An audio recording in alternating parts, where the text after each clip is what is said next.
1624年到2024年，拄好是近代历史上台湾甲荷兰相逢400年的特别里程。你伫天时地利人和之下，台北国际册展的主题国荷兰馆14号嘛正式宣告台南图书总馆来展出。但因为台南甲荷兰有真深的连结，不管是文学地景、儿童绘本，或者是强调会场全部拢是用环保再生的布置，以凸显荷兰永续发展的多元价值。副市长叶铁山嘛到场见证，为展览加开序幕。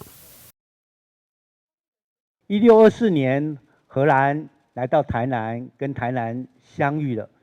那在他离开的这一段时间，其实我觉得有一个影响台南、影响台湾非常重要的事情，就是他把罗马拼音的方式带到了这个城市，让西拉雅语有了文字。我从这边开始回溯那一段历史，我觉得是非常非常具有教育性的。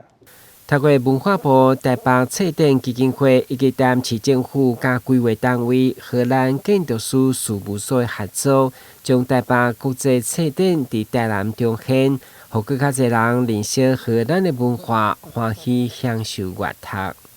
台北国际书展第一次把主题国馆整个移到其他县市来移展哈，这是创举了哈。那当然也谢谢台南市政府还有团队的努力啊哈。那过去呢，我们看到我们很多主题国馆，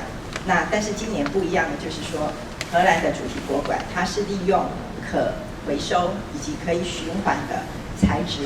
再利用来做主题国馆的策展，包含今天大家坐的椅子应该也是啊。在地的政府都非常希望能够推展年轻人的阅读、小孩子的阅读。